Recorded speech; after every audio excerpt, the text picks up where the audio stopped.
Itodika kely ao anatin'ny vaovao mikasika ny fifidianana solombavam-bahoaka isika anisan'ireo nilatsaka ho fidiana solombavam-bahoaka teny amin'ny distrikana Atsimondrano i Dodo Michel.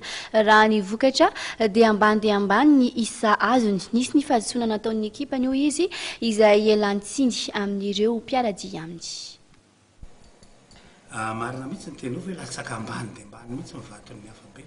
Ny antony aloha ny fahadisoana dia tena avaty aminay mihitsy.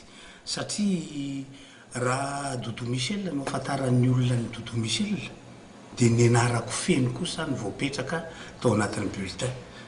Nafantarana an'izany ary raha omaly andeha hifidy ahako tamin'ny folo sasany maraina dia nisy olona 3-7 reny nitsena amiko président za raha mbola natahotra nalaza tamin'ny zareo nanao hoe aza manatona nareo fa lasa ohatran'ny manao fampelezan-kevitra dia izy nanao fa avy mifidy zay président fa zao tsy misy Dodo Michel ao anatin'le bulletin.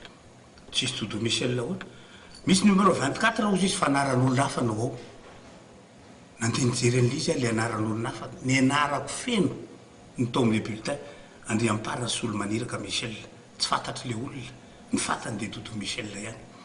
Ary ny hafa be moa raha malala fa nanao zavatra foana ho an'ny commune eny Amboropolo tao anatin'ny Atsimondrano natalohan'ny propagande, natao anatin'ny propagande tena mbola nanao mihitsy zay ary nampananteny zay fa hoe isy zavatra zay ho atao rehefa vita somatsara na iny kiantra na iny kidona zany ho tohizan'ireny zavatra zay zay nampanantenainan'ny olona rehetrarehetra mbola vonona ny hafabe noho an'ilay zavatra.